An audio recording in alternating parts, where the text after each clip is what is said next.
All right, ladies and gentlemen, welcome back to a very special episode of this podcast. One that I know Trevor and I have been looking forward to for quite some time, and I know Eden, our special guest once again, Jack, welcome back, has been looking forward to this for quite some time, and that's the March Madness special. So we're filming this on Sunday night, the day the brackets came out, and man, I mean, I don't even know, I almost don't know where to start. I mean, there's a lot to talk about, right? So.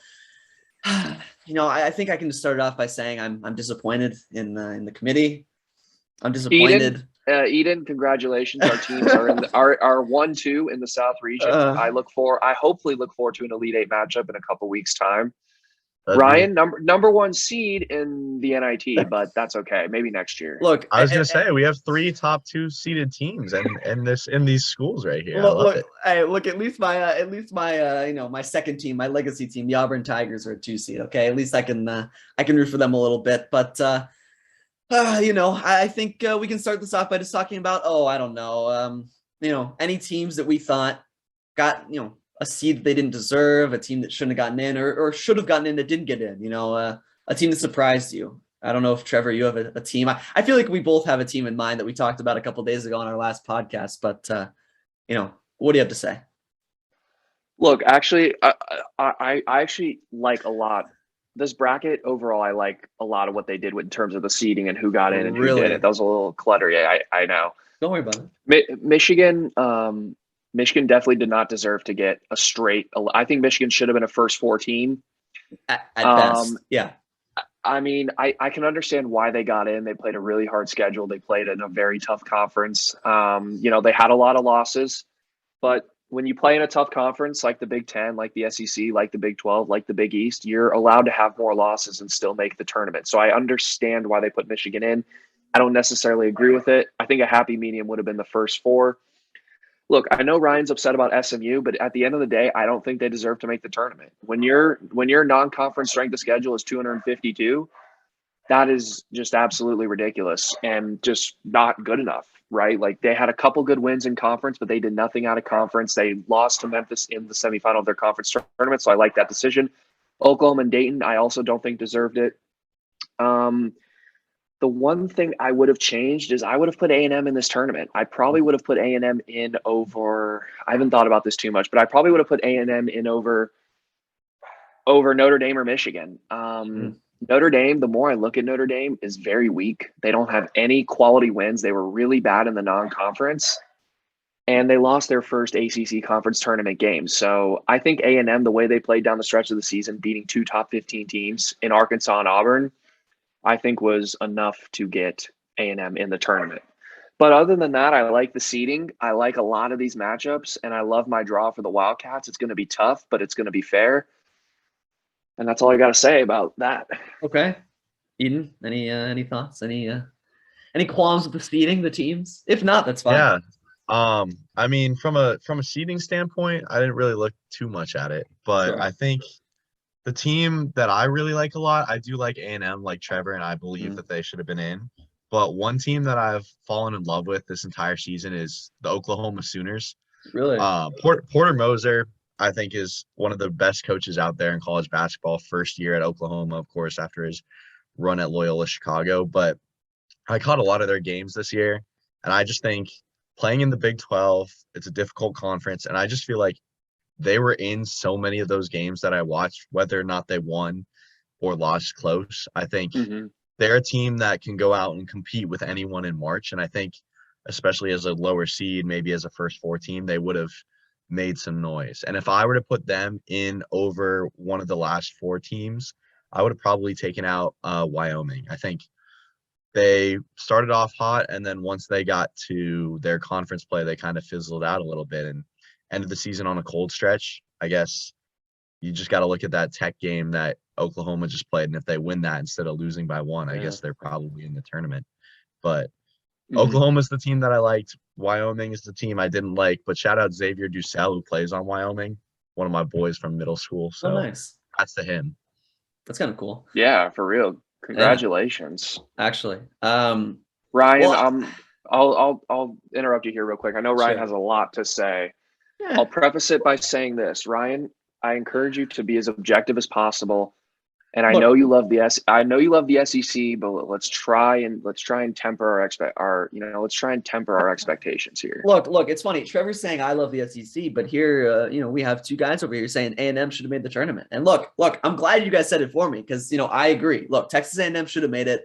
Look, Trevor and I talked about on this our past podcast. Michigan, I don't think they should have made it. Look, Trevor was being a little nicer than I'm going to be. Look, they had 14 losses. Yeah, they had a tough strength of schedule. They were 5-10 against quad one teams. Like it's not like they went 500 against top 50 teams in the country. It's not like they went even close to 500. They went 5-10. Like that's not good. That's not good. I don't know. I don't think that they played well against quality teams, and I think they got in because of that strength of schedule number, not because of their wins, not because or maybe a couple marquee wins. I know they beat Ohio State in Ohio State last week. I think they beat Purdue once. Look, they had a couple big wins. It's just hard for me. 14 losses and 5-10 against the top 50 teams in the country. It's just hard for me to put them in over a team like Texas A&M. How different are they from like Xavier? Like honestly, how different are they? Two really good, conferences, not great in conference, not great against the best teams, but sure they have a few marquee wins. Like I don't know. It's just hard for me to put Michigan in, especially, as just a clean 11, no first four game, as Trevor said. I think that was a little premature. But look, I think San Francisco is a team that I need to talk about because I feel like people just kind of accepted that this team like deserved to get in at large and like, sure, yeah, they're good. Like there seems to be a weird amount of hype around them. Did. And no, they did not deserve to make it in, especially not as just a clean, straight up 10 seed. Look, they went 24-9. They were fourth in their conference. Okay. They lost to Grand Canyon. Their best win was against BYU, a team that didn't even make the tournament. They lost to St. Mary's every time they played them. They lost to Gonzaga every time they played them, right? They lost to Loyola Chicago. Like every team that they could have beaten that's in the tournament, they lost to, right? Again, they beat BYU's a bubble team. They were kind of, on the bubble for a while. Great. Who have you beaten? You're in a weak conference. You've got two teams there. I was shocked. A 10 seed. I don't know. Like they had as many losses as Dayton. They had less losses or more losses than SMU. I would have put I would put Texas A&M, SMU, Dayton even over San Francisco. I don't know. I wasn't really aware of this team being, having this strange schedule and these wins losses until recently, but I don't know. I was just kind of shocked. That they got in as a 10 seed looking at their schedule and who they beat. So I don't know. Maybe they'll surprise me. Maybe they'll beat Murray State. I highly doubt it. I love Murray State, but I was just shocked about this team, and I wanted to shout them out because I don't think they deserved a 10. If you watch San Francisco play, they have the quality of an NCAA tournament team, and I agree with you on this front that they do not have a strong resume. They beat a lot of quad two teams, right? They beat the BYUs, the Santa Claras. They did beat Davidson, which is a solid victory. They beat ASU.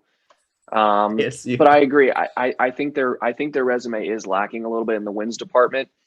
But if you watch them play, I think the eye test was beneficial for this team. If you watch them play, they can really score the ball, and they have two elite guards, Boye, and I believe the other guy's name is Khalil Shabazz or something Shabazz. They have two really good veteran guards. They have a solid young head coach in Todd Golden. And I think what did them in, and this is going to sound weird, is in that loss to Gonzaga in the West Coast Conference semifinal tournament, I think was actually one of their stronger performances, particularly in the second half. They got down big early. They really applied some pressure, and they really made Gonzaga sweat out that game late. And I think if you watch San Francisco play, right, they're on the West Coast. They play in kind of a smaller mid-major conference, right? A lot of people like us don't watch them play basketball. I, being from Arizona, go to college in Arizona. I got to watch them play a couple times. I like what I see with this team. They have solid shooting, a great backcourt, a good anchor in the middle, and they play well together. And I do think they deserve to make the tournament. I think a 10 seed, I agree with you, Ryan, is a little high. I think this team should have probably been a first four team. The fact that they're higher than Virginia Tech bothers me a little bit. I think Virginia Tech should have been higher than an 11, winning the ACC tournament. But I have no issue with San Francisco making the tournament, and they will give Murray State a tough game. I have Murray State winning this game on my bracket, but I do think San Francisco, people will see, is worthy of an NCAA tournament spot. Jack, do you agree with Trevor? I wish I could say that I've watched a little bit more. Exactly. That's the Francisco. issue with this team. Well, okay. What he's saying makes a lot of sense and sounds right. I just don't have enough eye test to watch them. But from what I've seen, they're a team that can compete with those the upper class of the WCC. Oh wait. Well, look, we'll see what they can do. Look, come they Thursday beat and Friday. BYU handily twice. They played St. Mary's very close a couple of times. They played Gonzaga close once. Man, I love playing teams close and losing. Man, boy, do I love it. But look, but here's my thing. They won their other games that they needed to win. That's good. I mean, look, they lost to GCU. I mean, good. Look, here's the thing. Here's my thing. I think you could look at a lot of these teams that didn't make it and say they can compete with top teams. Oklahoma can compete with good teams, right? I mean, Eden knows probably better than both of us here, because he's probably watched more Oklahoma than we have. Oklahoma had a lot of losses. What was it, 13, I think? Something like 14, something like that. It was a lot of losses. But I'm sure in there, they had some good quality wins. Unlike San Francisco, by the way. Look, my point is you can look at a lot of these teams and they can pass the eye test to beat quality teams. That's not how, I don't think that's how teams should get in the tournament. And I don't want to harp on this too much because I know we have a lot to get to, but I don't know. I was just a little frustrated because I feel like they got in off of hype and like people watching them and they look cool because they have some good scores rather than who they actually beat, which is really, at the end of the day, what actually matters to me. But yeah. So then, Orion, I ask you, what's the difference between this team and an SMU? Well, I would say that the difference is SMU actually beat tournament teams. SMU beat two tournament teams in their conference. Yes, and San Francisco beat 0, who were both in their conference, right? So Gonzaga and St. Mary's, they played multiple times and failed to beat every time. That's right. So look, I don't know. It's a slight difference. I don't want to harp on it too much, and maybe it's something that's kind of silly to nitpick at, but I just kind of, I don't know. I kind of question it a little bit. And, it's just interesting. You have teams like Iowa State losing 8 of their last, I think, 12 and getting in, that was a mysterious selection. Right. I mean, it's just hard. I don't know. Like them over A&M, really. So, yeah, that was another questionable choice, in my opinion. Like Jack, you've watched Marquette. Did Marquette deserve to make it in at a 9 spot? I think it was. They're just a weird team. They're a very shaky team. They were middle of the pack in the Big East. They were the 5 seed. They lost to Creighton, who ended up losing to Villanova in the Big East championship. But at the same time, I was in the building this year when Marquette beat us on our home floor. And that's our first loss in the Fins since, I believe, 2018. Wow. They went 2-0 against Villanova this year. And they had a little hot stretch in the middle of the season where they got to about like the 18th ranked team in the country or so. And then recently they've definitely fallen off from that side. So I think, if they'd played consistent ball, they probably would have been in the 8-7 seed range, and they've kind of just fallen off towards the end of the year. But defensive tenacity, Shaka Smart's a great coach. And I think one of the reasons they excelled against Villanova is because we don't necessarily handle the press very well. And, of course, that's what Smart is known for from his time at VCU and then Texas as well. So I think they're very matchup based. If they can find a team that they can push a little bit and match up with then they'll succeed. I just don't know. For some reason, Villanova was that team and not other teams in the Big East this year. But they're just, they are a very mysterious team. But they can play. Okay. Well, okay. I didn't really know, so that was good to know. And then, I don't want to keep taking up all this time, but I also thought that I think some of us, I don't know if both of you agree, Tennessee being a 3 instead of a 2 was kind of something that surprised me. I know Jack is a big Tennessee fan, too. At least recently. And I watched them today against A&M, and they were they were on fire from 3. I think when I was watching them, we were around 50% from 3 from when I was looking at them. It was just they were on fire. So I don't know. I was kind of surprised. They've beaten Auburn and Kentucky. I think they beat Kentucky twice. I know they beat both of them. And it's just, I was surprised that they didn't get a 2. I was just kind of, I don't know. I mean, Jack, did Nova deserve it, a 2 over Tennessee? No, Nova definitely did. Okay. Nova's a top 8 team in the country, and that it was solidified after winning the Big East. I agree. Which I can get into a little bit later as well. But I think it should have been Duke. I think Duke should have been the 3, but that's just me. Duke or even Kentucky. Like, you have a Big East or you have a SEC team who you just beat in the SEC tournament, in order to Yeah. get to the championship game.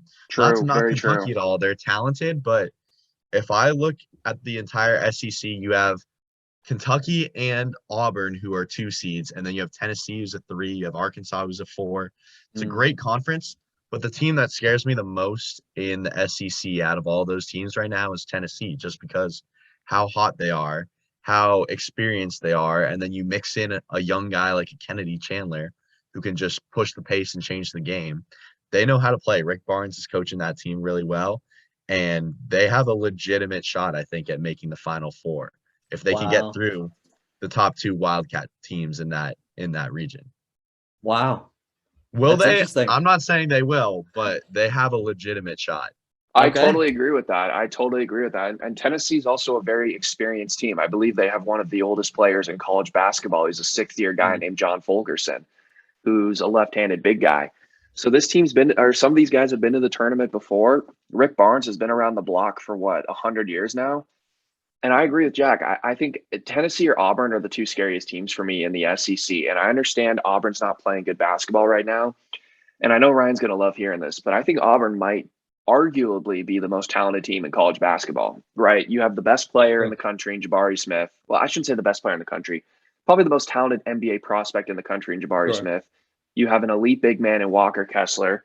You have really good guards in KD Johnson and Wendell Green, who I saw catch fire in that SEC tournament game against Texas A&M.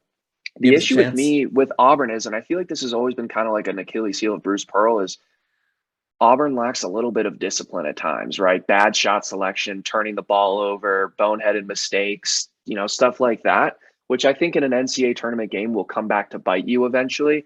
But for me, Auburn's talent and Auburn's draw, and I know we'll talk about this a little later, I think Auburn has one of the more favorable draws on the bracket.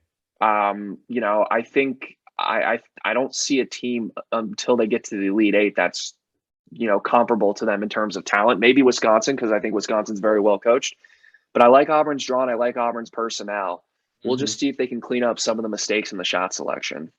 Yeah, no, I mean, look, Trevor brings up a good point, especially about shot selection. Look, it's always been a staple of Bruce Pearl, at least in my opinion. Maybe it's the guys that he brings in through the transfer portal or, through recruiting. But, his guys always, consistently will take, step back threes, 2, 3, 4 feet behind the arc, and those are not good shots. And they'll go in a lot of the time, right? And I think it's different, taking those shots. This might sound dumb. At a home game, you have momentum. You take like a deep 3, a little bit of a heat check, right? As opposed to a neutral site, in the NCAA tournament or an away game, right? So I think that Auburn really relies, and this goes into another point, they really rely on their home crowd. And I think it'll be interesting to see if that's a factor in the tournament, right? I think Auburn will struggle a little more, at least at the start. I wouldn't be surprised if the game was close come Friday morning, Auburn versus Jacksonville State for the first half, maybe even the first 30 minutes. I wouldn't be entirely surprised because Auburn, can get out to slow starts. They're pretty notorious for that, especially in the last month or two. So it'll be interesting. And look, Trevor, you were talking about we can talk about draws and whatnot. We can kind of get into this now.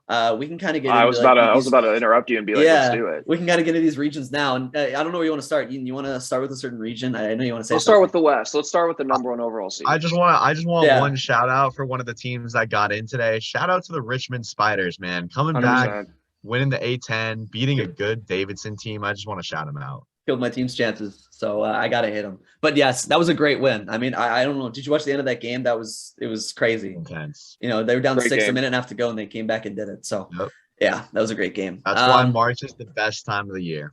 Best 3 weeks of the year right now. I'll tell you, there's nothing like college basketball. Seriously, like these games, they're just crazy. It's unbelievable. Crazy. So. Yeah, but look, with that, we can start with the West. Trevor, you said first overall seed, the Gonzaga, gets the draw. Well, we'll go West. in order. We'll go to Gonzaga, and then we'll go to the national champion South Regional Arizona Wildcats, and then we'll work our way. We'll work our way to 3 and 4. Yeah, you got the mascot right.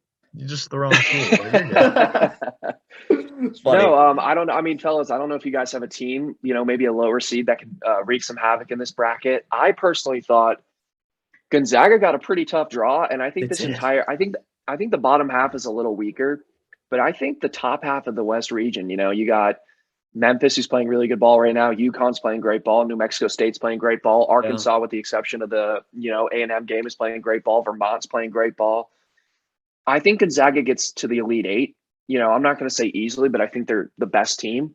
But they're going to get tested, and I think they're going to get tested as early as the round of 32 game. I think Memphis is a very athletic, lengthy team that's finding their identity late in the season. I think they're like 10-2 in their last 12 games. They're 12-2, and they got 12-2. They got locked up by Houston Today, but I think Memphis is a very intriguing round of 32 game for Gonzaga. And then, fellas, who comes out of this little block of UConn, Arkansas, New Mexico State, Vermont? Because I think that's all four of those teams could realistically come out of that and go to the Sweet 16.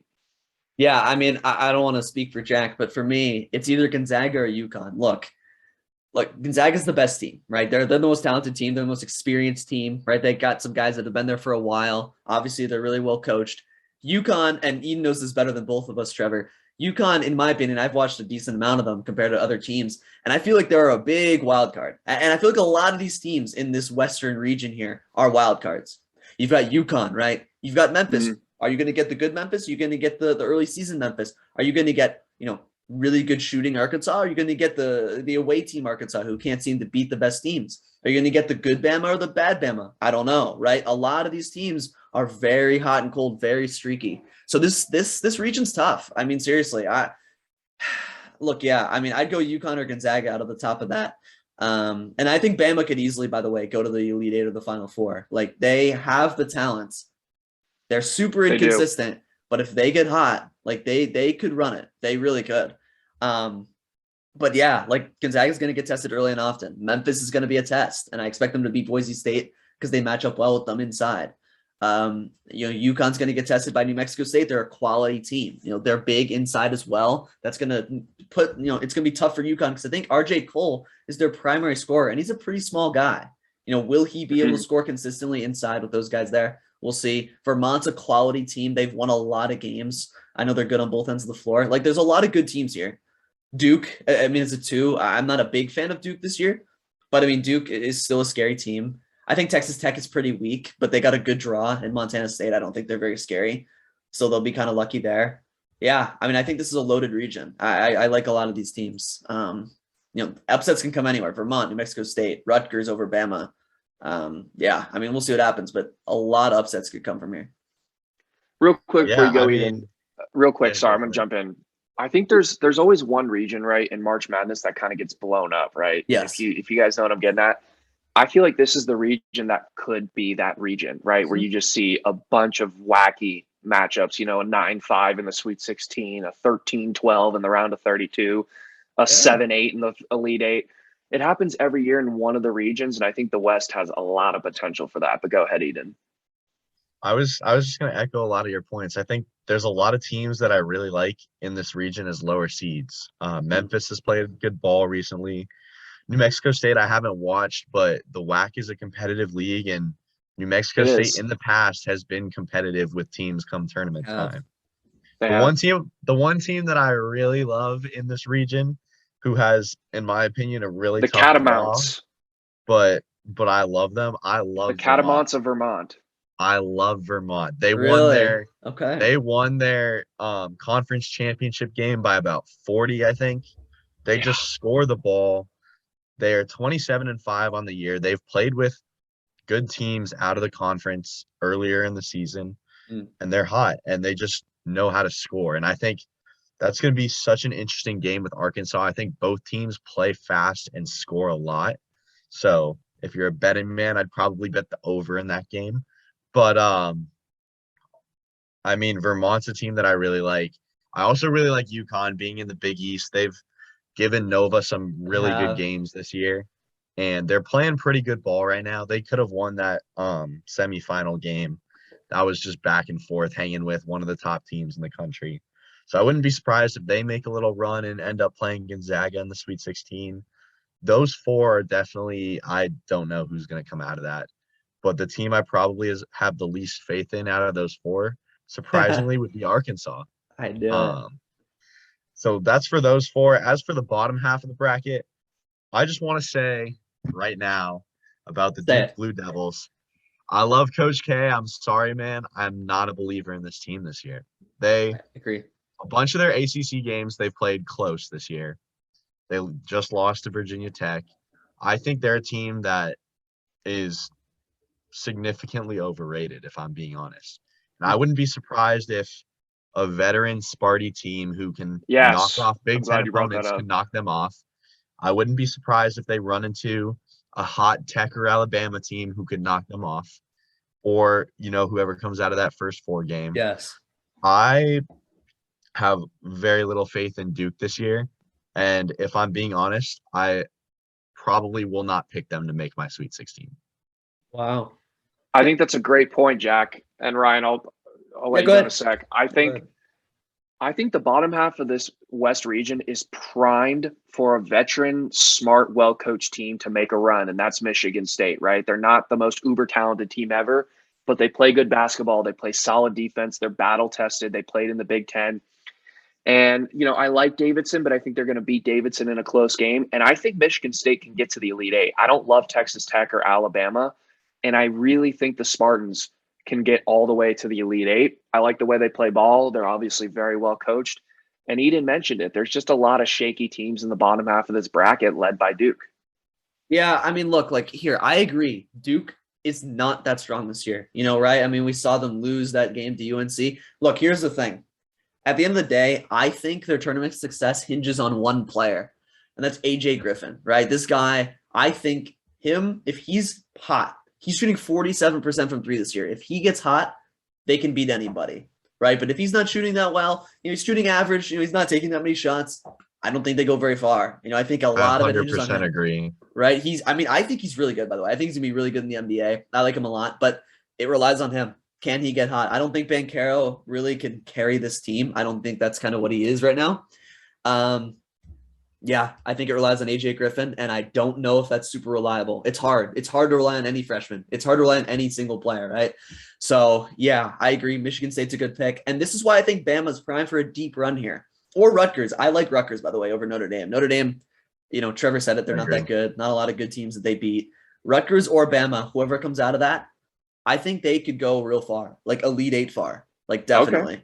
Okay. And granted, it takes them getting hot, but that bottom half of this bracket is wide open, as you guys have said, right? Especially if Duke isn't playing that well, which they aren't right now.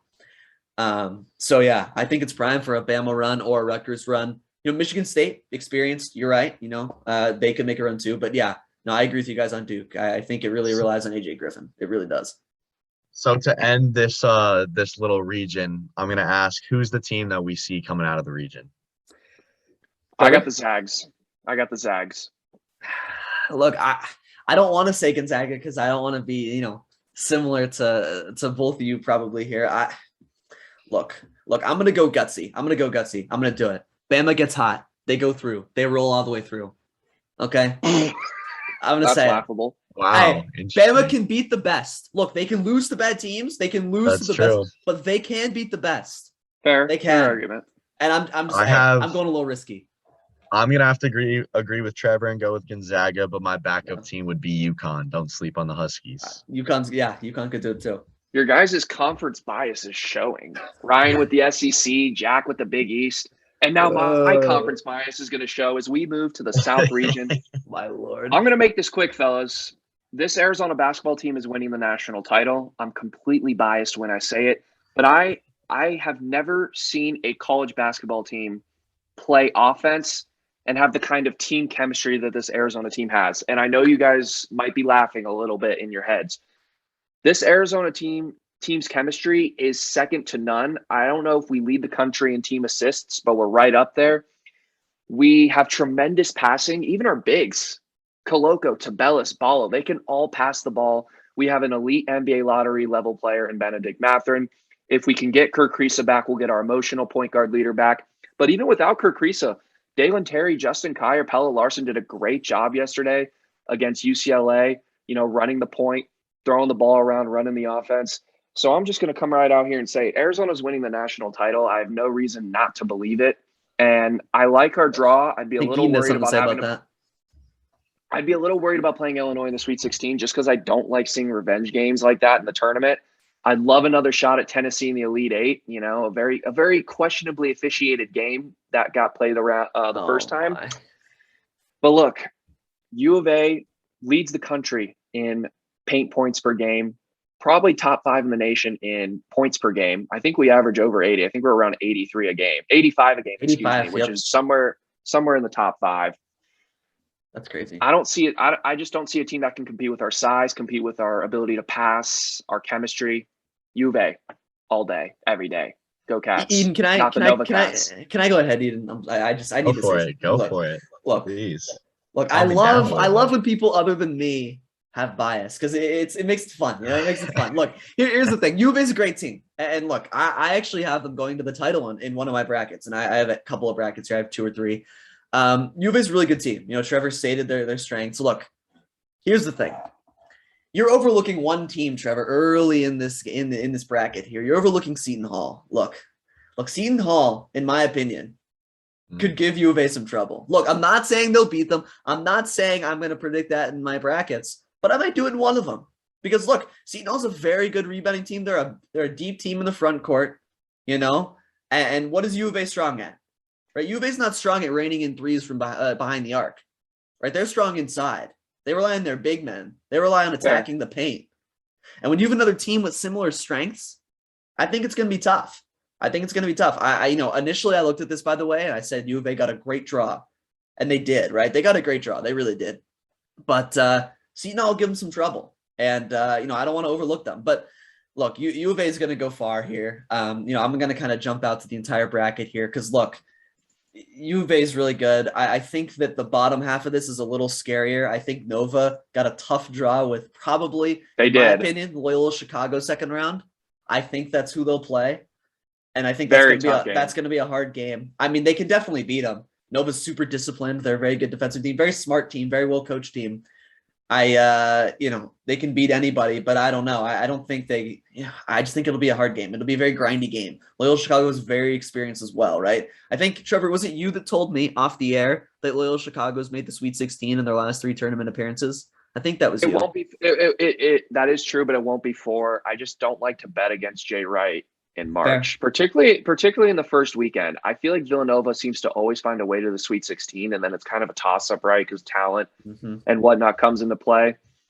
But yes, Loyola Chicago is a very dangerous tournament team. We obviously all remember that Final Four run from a few years ago, but I do think Villanova will squeak by and then lose to Tennessee in the Sweet 16, but they'll beat Loyola, Jack. That's fair. But look, here's the thing. At the end of the day, I think that this is going to be a fun region. I do think U of A ends up getting through to face whether it's Nova or Tennessee. I think it's going to be one of those two. I think they'll face one of those. I do want to say, by the way, I think Illinois might lose first round.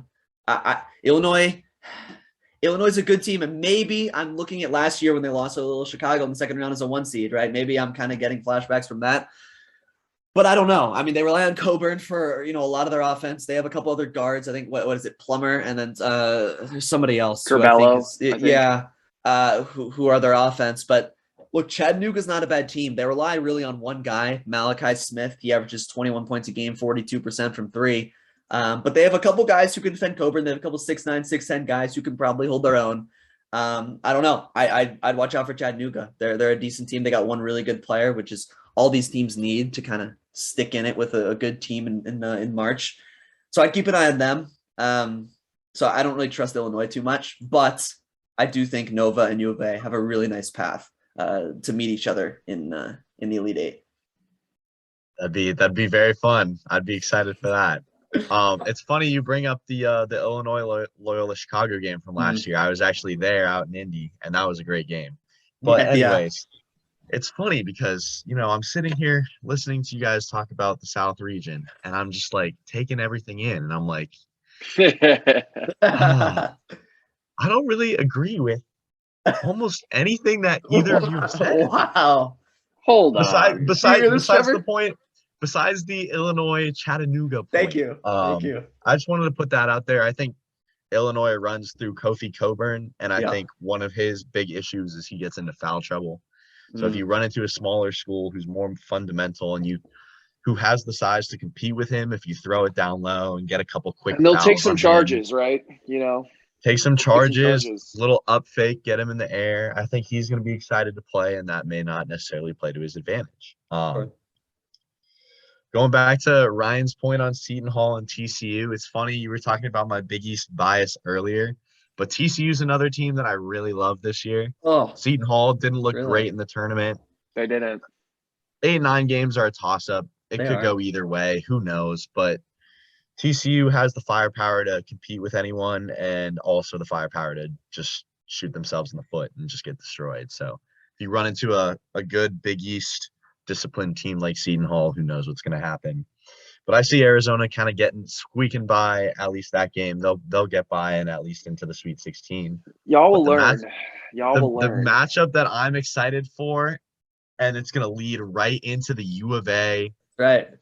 Just absolute shit the bed. Excuse my language. Every year come March is the Cougars, baby, of Houston. Sir, and let I'm me so tell glad. you why. Yes. Let me tell you why. This team is athletic. This team can space the floor and shoot 1 through 5. They have size. They have strength. They're one of the best rebounding teams in the country. And to top it all off, they have the experience from last year of going to the Final Four. And for that reason, I love U of A. Who knows what Kerr's issue is going to be with his ankle? Will he play by the second weekend? We'll need him. I sure hope so. But the team that I am most scared of, if I'd be U of A, outside of Villanova, of course, is going to be the Houston out of the AAC, and I'm sure Ryan knows a lot about that. Yes, and then from there, so just to talk, that's the top half of the region. Sure. Bottom half, Villanova. I don't really love this draw. Ohio State, Loyola, strong draw. Ohio State, Loyola, Chicago. Who knows who's going to come out of that game? I think both teams have the potential to go out and steal a game against the higher seed. I don't necessarily see it. Also, Delaware, we played 2 years ago, only won by 8. That's for some reason some rivalry game out here. I don't know why. I'm from Arizona, but who knows? So people are kind of excited about that in the tournament, but I would really look forward to a rematch of the game earlier this year between Villanova and Tennessee in the Sweet 16. And I think that could go either way. Both teams are playing well. Tennessee's probably a little hotter and they have more size, which has been Villanova's kryptonite a little bit this year. But can Colin Gillespie make plays like he did down the stretch of the Big East championship game? And I think that's what it comes down to is Villanova guard play. And that's going to take them as far as it will in the tournament. Look, I just want to say, I'm glad you brought up Houston. Look, I don't have much to add other than Eden did forget to say, Houston is not only all those things that Jack said, but they're an elite defensive team. I mean, this team has been really good defensively for years now, and they'll continue to be a really good defensive team this year. They hold opponents to under 59 points a game, which is, I mean, I think that's elite. That's really good. And to give you context, U of A, as Trevor said earlier, is averaging 85, right? So if they can, if they're playing an elite defensive team, great matchup. Who knows? It'll be a fun matchup. Houston can score as well. Houston averages over 75 points a game themselves, so they can score as well. And so, they are a tough team. And I think that Houston is a 5 surprised me. I was kind of surprised Houston was a 5 and Illinois is a 4. I thought they would be swapped. I really did. So it doesn't matter that much, I guess, because, they'll still play each other in the next round if they both win. But I was surprised by that. But I'm glad you brought up Houston because they are a scary team for U of A. And Trevor, this Pac-12 bias, U of A bias, probably didn't even think of that.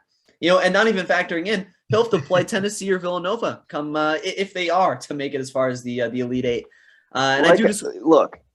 Go ahead, sorry, go ahead. No, I have one more thing. I just want to say, folks, if you're out there picking U of A to go far, maybe the championship, maybe the Final Four, just go back and look at past tournaments. Go back and look a few years ago when U of A last made it. Eden, what was it? Did U of A lose by 20? To Buffalo, I think it was. It was wow. I mean, that was disgusting. I mean, man, U of A around these parts, look, they're known to choke come tournament time. That's just kind of what I know them for. So I wouldn't be surprised if they did it again. But look, honestly, they're a talented team. New coach. True. Fair. Okay, I do want to say one thing quickly. Okay, go ahead. One thing quickly. I would love. I think we're thinking the same thing, Eden. I would love to see a double Wildcat Elite 8 matchup. That would be fun too. And yeah, that'd be a great time. But Trevor? that was it. I know Eden and I would have a little bit of fun with that if that were to happen in the Elite Eight. And it very well could happen, right? I mean, the top 2 seeds can definitely get to the Elite Eight. I think you guys are underestimating the luxury of having 3 skilled bigs that can pass and finish around the rim that are all 7 feet tall. I think that is a dominant force that no one in college basketball outside of Gonzaga will probably be able to match up with. I think U of A could play the most interesting 16 seed, though, and that's the Bryant Bulldogs, who have the leading scorer in college basketball. He's really annoying. This guy is cocky as hell. I'm not going to lie. Peter Kiss is his name. Awful name, too. Ugh. Anyways, that would be, maybe he gets hot. Probably he goes for a 40-50 burger, makes the game interesting.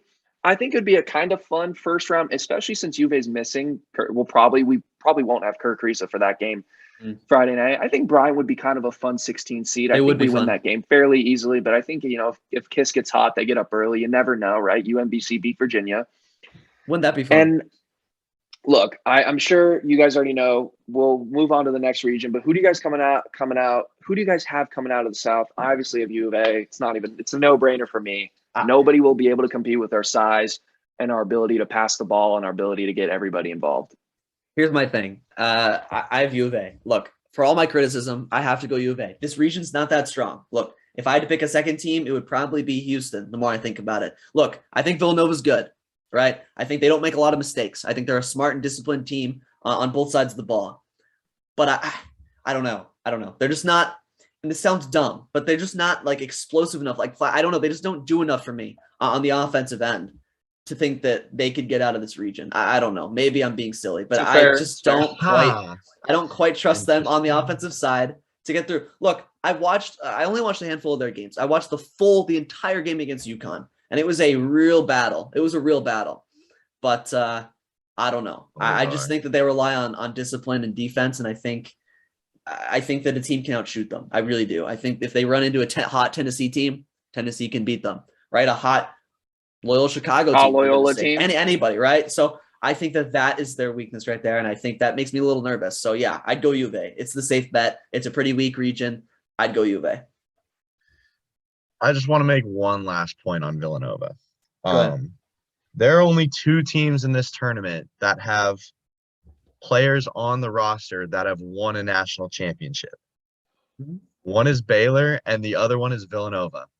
Makes sense. Colin Gillespie and Jermaine Samuels bringing that experience. Justin Moore, 3-year starter as a junior. Great program development by Jay Wright over here out east. I am going to be biased. I'm going to take Villanova, but if it's not them, it's going to be the Tennessee Volunteers. I like it. And look, Eden, can I say one thing? Terrible. This is a compliment, honestly. Villanova is like the New England Patriots of the NCAA, in my opinion. Like, especially right now without Brady. Like, it's like, they're a really experienced team who doesn't make a lot of mistakes. They always make it to the playoffs or do well. But they play the Villanova way. It's player development. And as one of 4 Division I teams this year not to take a transfer in the transfer portal. Really? Villanova. Interesting. One of 4. That's wild. In the country. Yep. I believe it because everyone uses the transfer portal. That's really interesting, actually. Huh.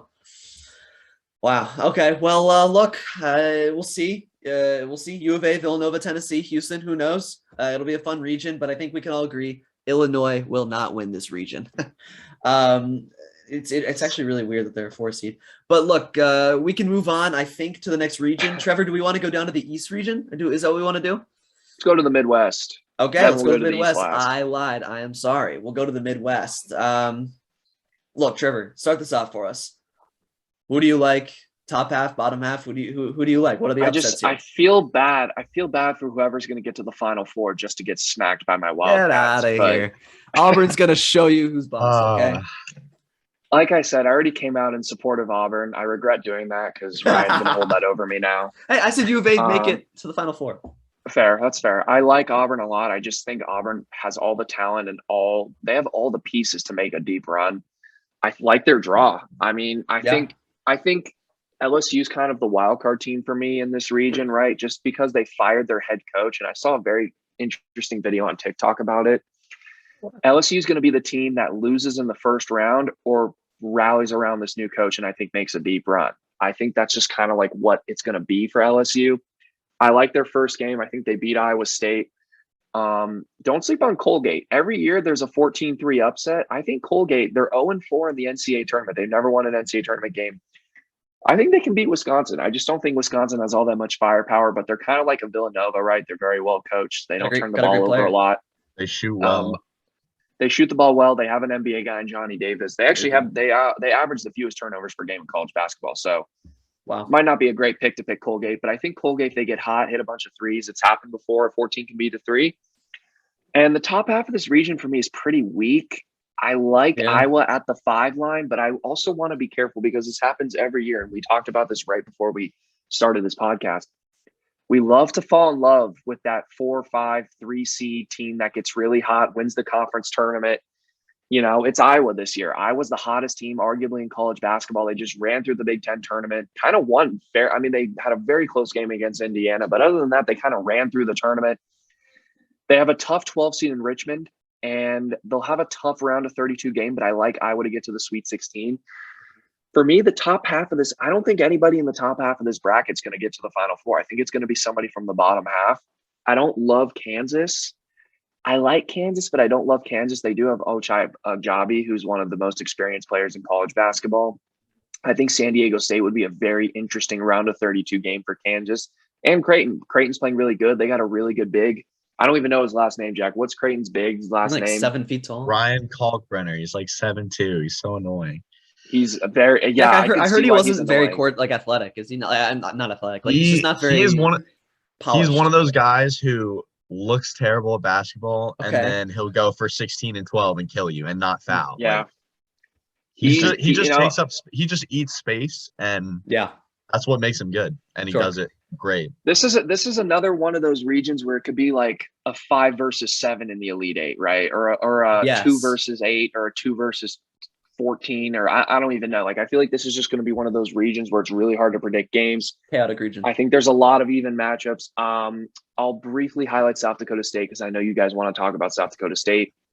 South Dakota State are talking about hottest teams in college basketball. I don't think these guys have lost a game in 2022.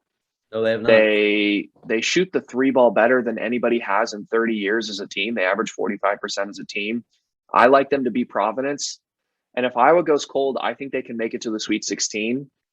But again, this region's really hard for me to – I don't know who's going to come out of this region is what I'm trying to say. I think this region, like the West region, has a lot of mixed bag teams, but the difference is Gonzaga's in the West, and they're kind of a consistent force. Kansas, to me, is not as good. So I just think the Midwest region is very cluttered with good teams. But it's like it's not the hardest bracket either. It's just weird. I don't know how to explain it, if that makes any sense at all.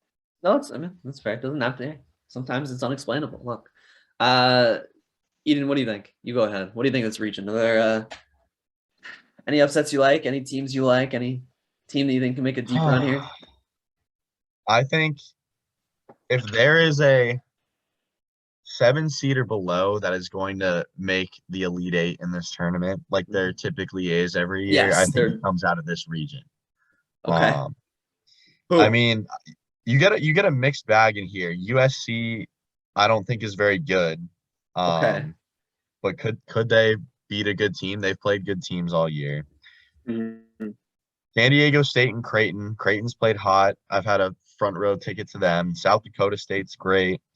LSU, Iowa State, who knows? Colgate could rip one off against Wisconsin. The team that I like in here, if I had to pick one of those teams to make the Sweet 16, sure. Ryan's not gonna like this. That's okay. I'm gonna go with the Miami Hurricanes. Wow, I am shocked. Really, they have a I'm lot not of that experience. Shocked.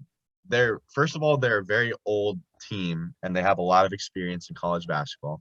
Sure. Charlie Moore, their point guard, played at DePaul the last 2 years, and he ran the Big East for a little bit. He was big for their team, but they're experienced. They can beat good teams.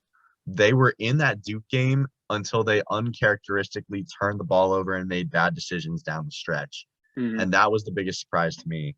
But I think if there's any team out of here on the lower side that can come out and kind of make some noise, it'd probably be Miami for me. Also, I do not love Wisconsin. I'm very low on them. I thought even as a 3 seed, that was a little bit high. Agree. Shout out to my boy Josh Belgrad, who's at Colgate. That's going to be a fun tournament game. I'm going to be rooting for the Gate over there. I don't know if they'll pull it off, but they'll play with them. Like they were up big on Arkansas last year, and then They can shoot. total swing. Yeah, they can play with anyone. They're sound fundamentally. Yeah. I think I have to touch on this. I know Trevor touched on South Dakota State a little bit more, but as a Big East guy, I think I have to touch on Providence. And here's what I want to say on that. Providence won the Big East regular season title. Yep. They had what? 4 losses this year. They were 23-2 against teams not named Villanova this year. But out of those 23 wins, I believe 12 of them came by 5 points or less.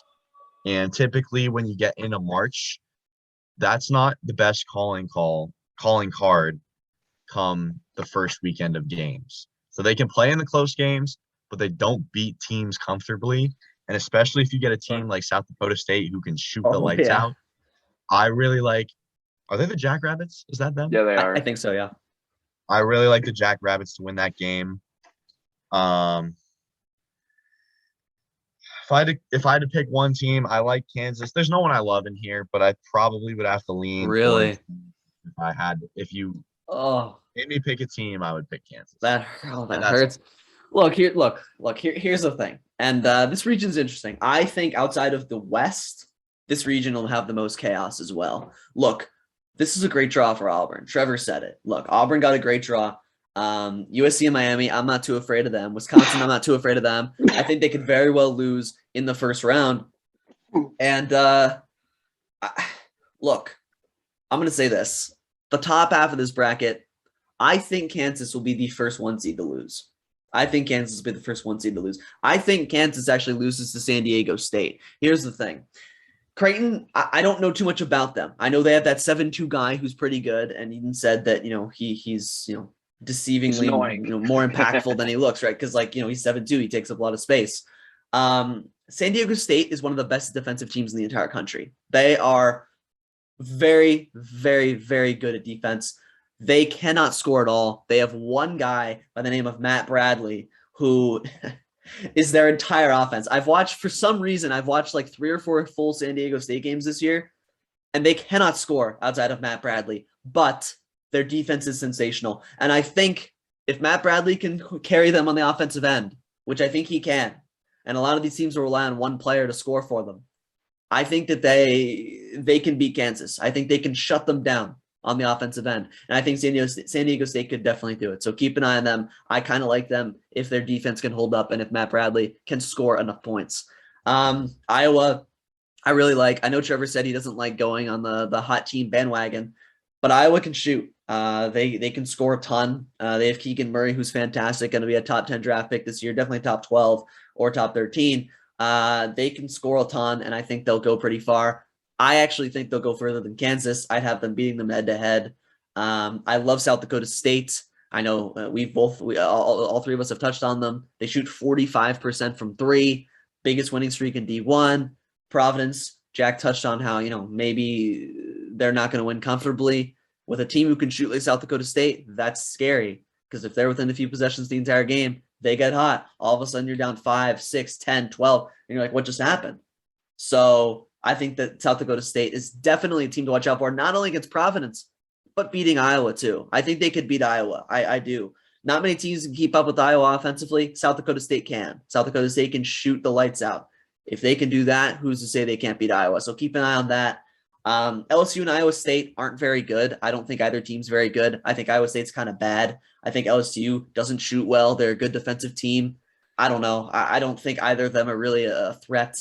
And then I want to make one other comment. USC Miami. Eden said Miami could beat Auburn.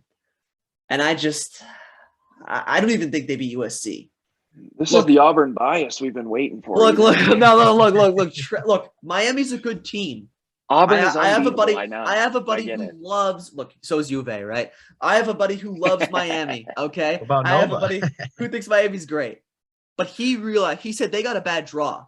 Miami is in the bottom 15% of rebounding rate in the entire NCAA.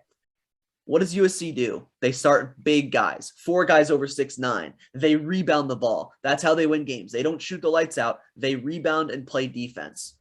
I think that directly counters what Miami's bad at, and I think Miami's going to get out-rebounded into oblivion, and I think it's going to be really hard for them to get enough possessions to win this game. So I think that is going to be kind of their downfall. I think they got a bad matchup. I think that's tough. I think they could have beaten any other 7 seed here. So I think they lose to them. And look, I'm going to be biased. Look, Auburn's good. They're in a good position. They have the best player in the country. They have the best center in the country defensively. 5 blocks a game. I mean, that's unbelievable in a Power 5 conference. They're a really good team. They got good guards. They play very pesky defense. And Trevor mentioned Wendell Green and KD Johnson. Zep Jasper is the 3rd guard. He plays about 25 minutes a game, 30 minutes a game. 1 turnover every 30 minutes. The guy doesn't turn the ball over.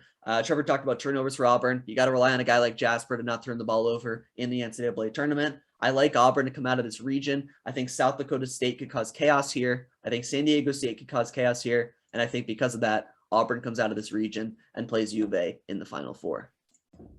Wow, that would be I want to watch that game with you guys. Jeez. That'd be a very fun Final Four game. We'd have to fly out to that game, honestly.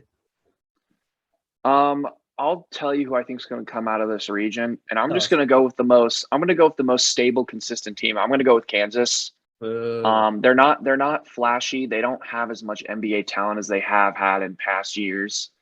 But they play good basketball. They can really score. They have an elite player in Ochai Agbaji. I don't even know if I'm pronouncing his name right. It's Agbaji. Yeah. Agbaji. Whoops, my bad. They played very good against good teams this year. They went through the gauntlet of the Big 12, won the Big 12 tournament. They can lock you up when it matters. We saw what they did to Tech Saturday night in that conference title game. I like the stability of Kansas, just like I liked the stability of Gonzaga. So I'm going with Kansas to win this region. I think they'll beat Auburn in the Elite Eight. As much as I just said that there could be a lot of chaos in this bracket, I think we'll see a lot of early chaos. And I think a lot of the higher seeds will eventually prevail in the later rounds of this region. And Jack, you said Kansas as well, I think. Yep, Kansas is my team, and I want to shout out a dream run from Colgate right here to the Sweet 16. There we go. Oh my God. Hey, South Dakota State, Elite Eight. Watch out. I'm telling you.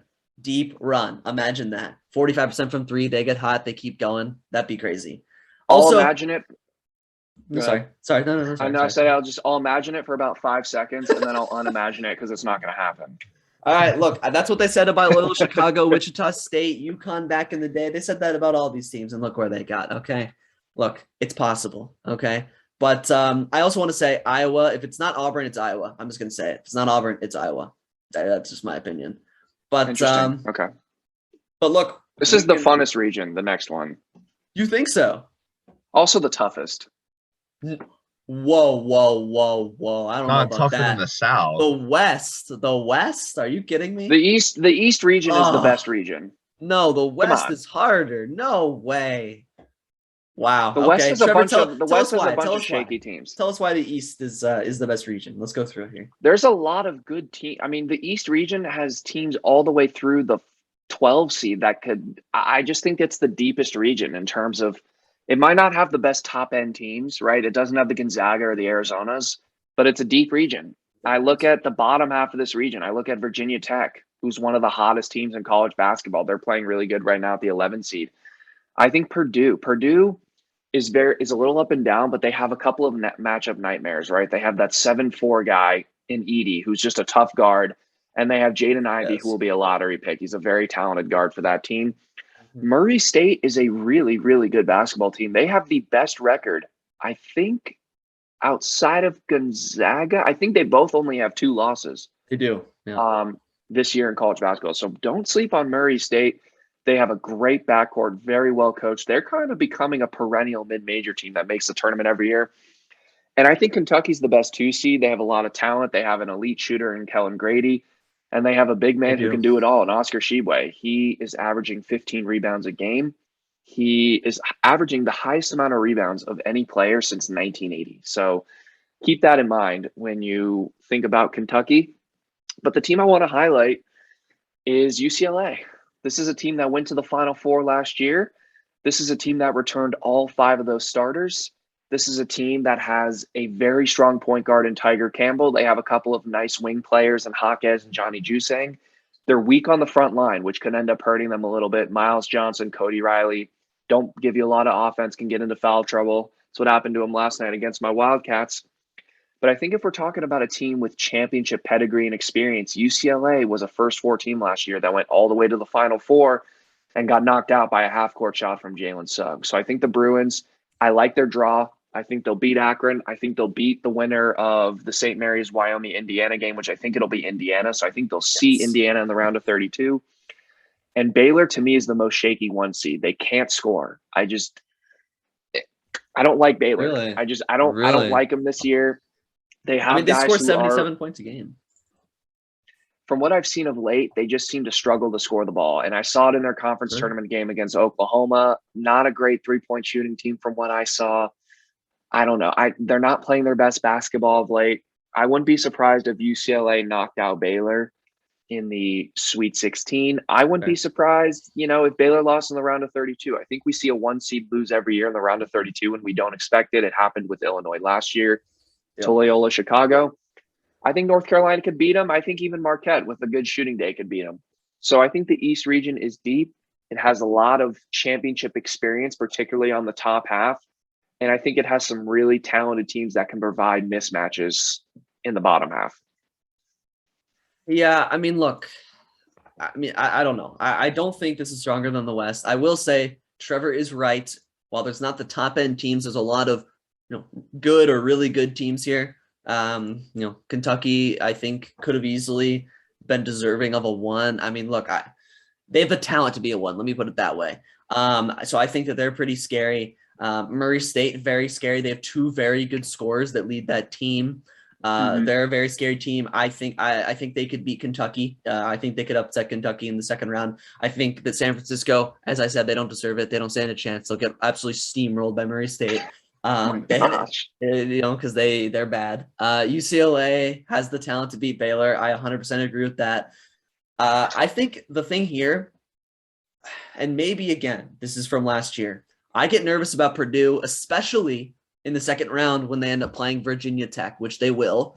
And I think Virginia Tech could beat Purdue. I think Virginia Tech could make a run here. I don't want to jump on this hot team train, but Purdue is susceptible to the upset, as most teams are. But in particular, again, looking at some of their losses this year, looking at their loss first round to North Texas last year in the tournament with this same team, by the way. These are the same players. You got Edey, Trevion Williams, you got Ivy. These are the same players, right? So it's not like they have a fully reinvigorated roster. It's the same team. So sure, they're better players. They're more experienced. They grew a year, but I'd look out for that. So Virginia Tech, watch out for them. I think people are picking them over Texas more often than not already. So that's interesting to look at.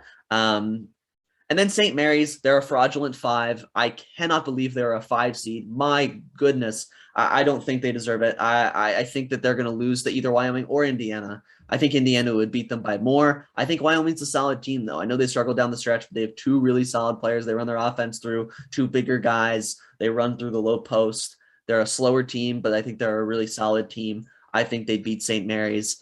So yeah, this region's interesting. A lot of these double-digit seeds could win. But I don't know. At the end of the day, I think you really have to go Kentucky out of this region. I don't see, maybe UCLA, could come out of this region too. But for me, I think I'd have to go Kentucky. I think they're the most talented. They're the most well-rounded. Trevor, I'm glad you pointed out Grady because he's a really good shooter.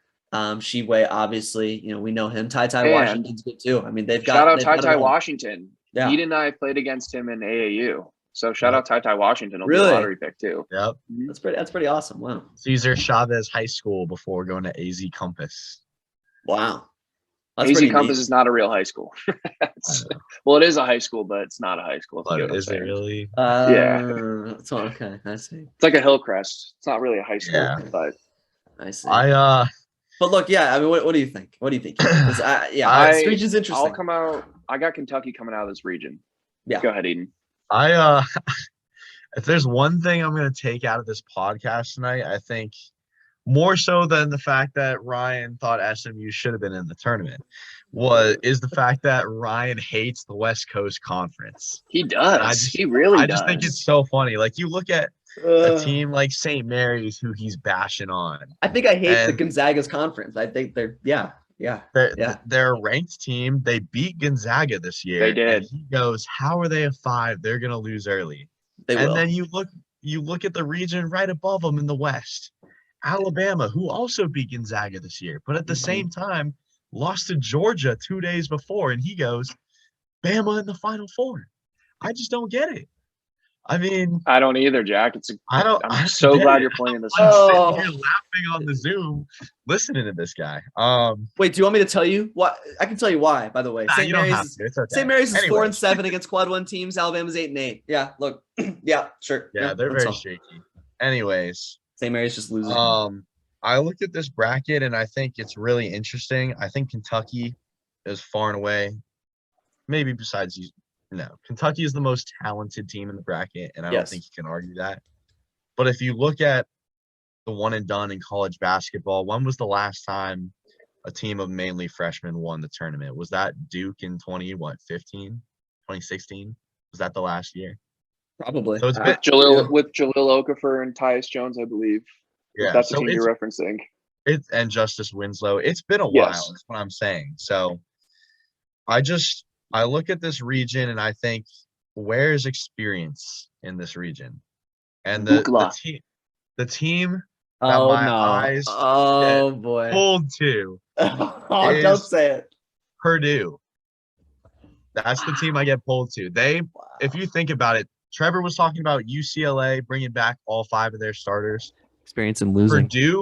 Purdue last year brought back 91% of their minutes from last year. Yeah. Think about that.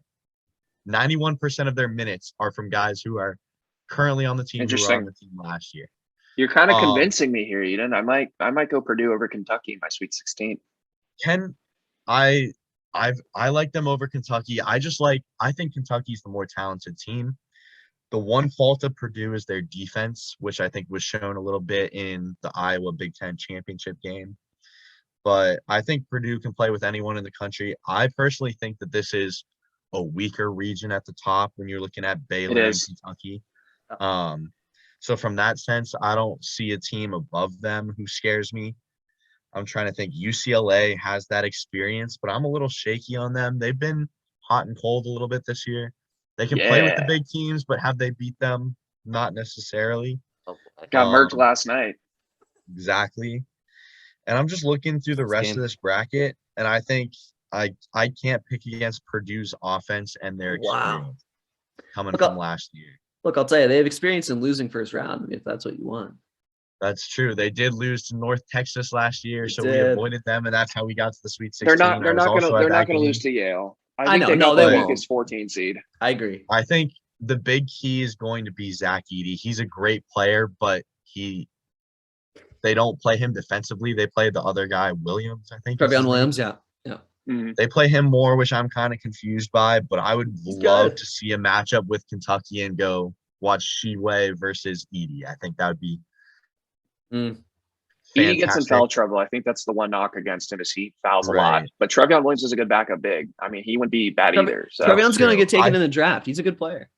I think that size matchup in the Sweet 16 would be great, and I think at that point, if Kentucky gets past, it's from John Calipari's coaching.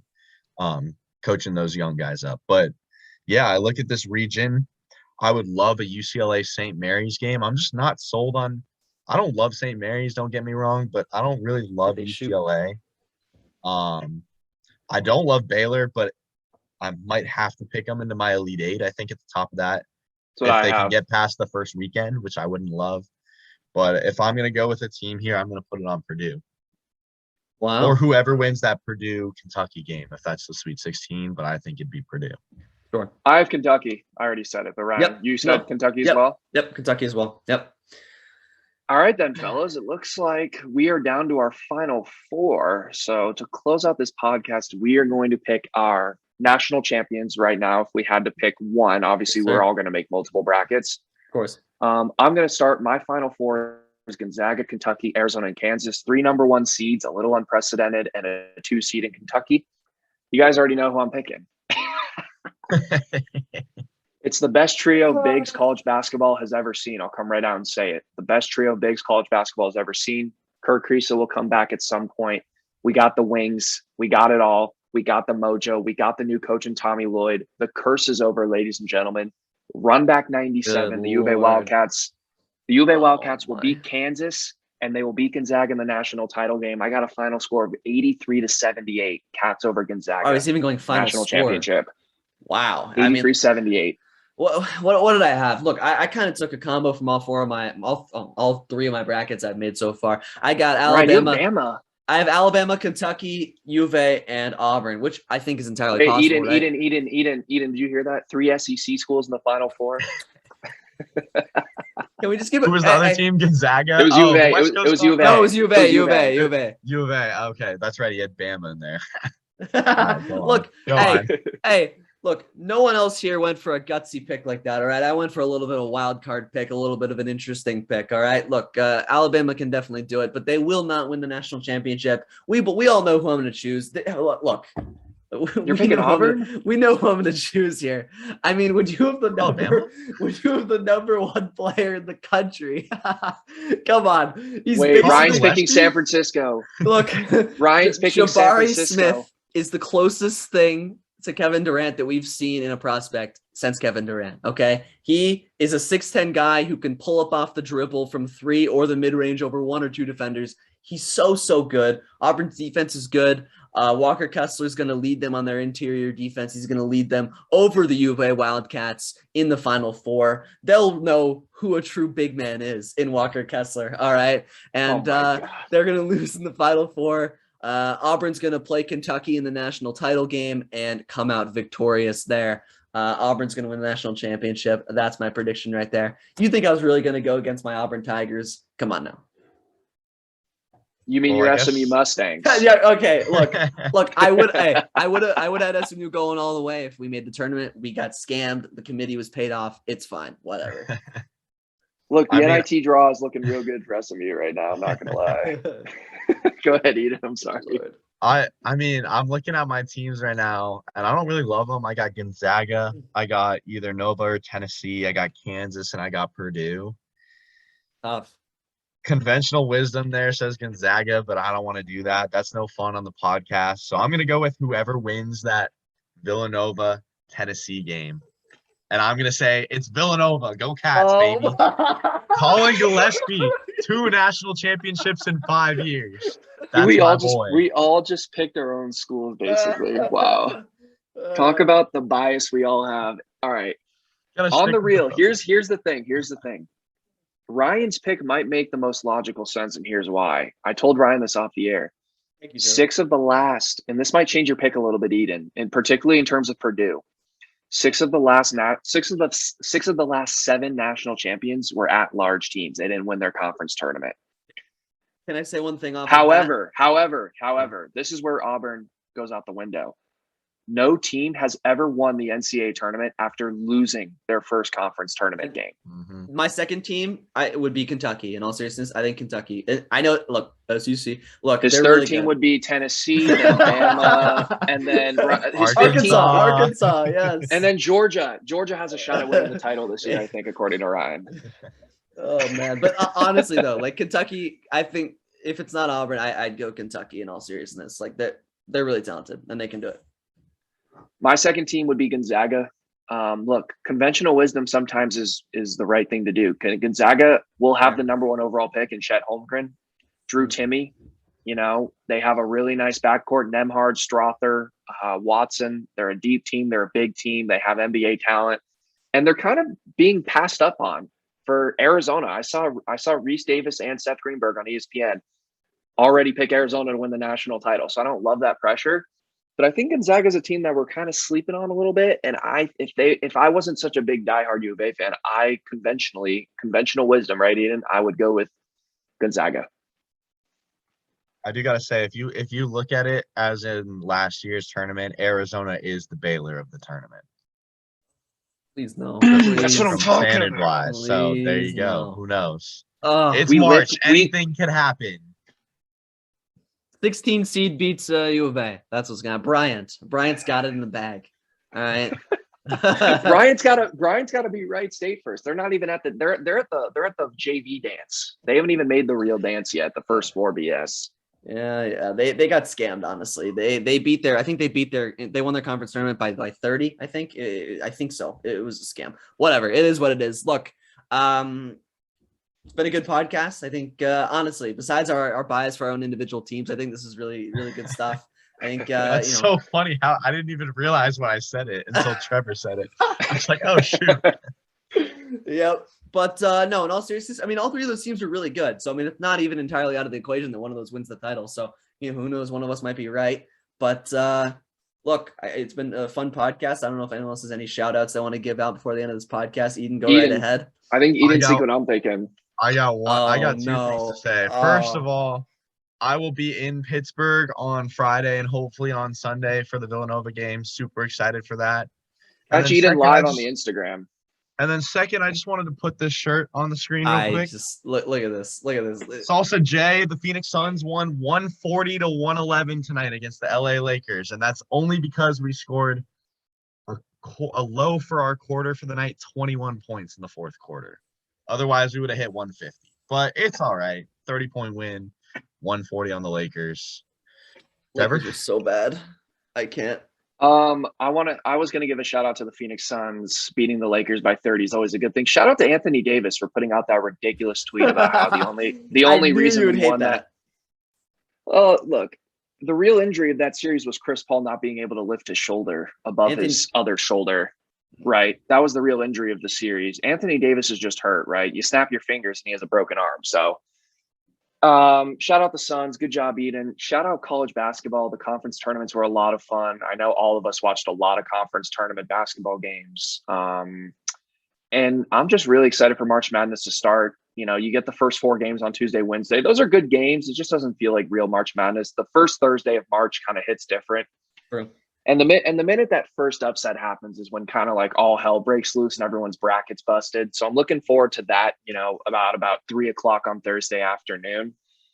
And shout out to you guys. This was a very solid podcast. I think we all did a very good job. Ryan, I just, you need to contain your SEC bias. It's out of control. But that's okay. We'll work on that. Look, I'm sorry. The SEC is the best conference in both football and basketball. Look, it's hard being the best. It's hard being this talented, hard being this good. But you get used to it after a while, when you just keep winning, you just get used to winning. So look, I have nothing else to say on that. And one quick last thing. First game of the tournament, 12:15 on Thursday, Colorado State versus Michigan. Who are we taking? Good game. And will we pick the first game correct? I got Colorado State. I also have Colorado State. I was going to say Colorado State, but I don't want to be Go lame. to the second game. We need to get different. Providence, South Dakota State. Give me the Jackrabbits. Same. Give me the Jackrabbits. Look at this. Go to the third game. Go to the Memphis, Boise State. This is too easy. This is Memphis. Come on. Give me the Tigers. I got Memphis. Go to the fourth game. Baylor. It's a 1 seed. Give me Norfolk State. All right, listen. On a real note, give me Norfolk State first half money line. I like the odds on it, and I'm telling you, there's something wrong with Baylor right now. I think Norfolk State could be in that game. In all seriousness, all right. Go ahead, Ian. We need to find a game where we don't agree. Still, Tennessee Longwood. All right, we're Tennessee. Yeah. One more. Iowa Richmond. Iowa. Gonzaga Georgia State. Gonzaga. North Carolina Marquette. I got the Tar Heels. I got the Heels. No way. Are you kidding me? New Mexico State, UConn. Give me the Huskies. I'll take New Mexico State. New Mexico State. Let's go. Right, there we go. Yes, sir. There we go. They're gonna there win. we go. All right. New Mexico State. Watch out for them. They're a scary team. All right.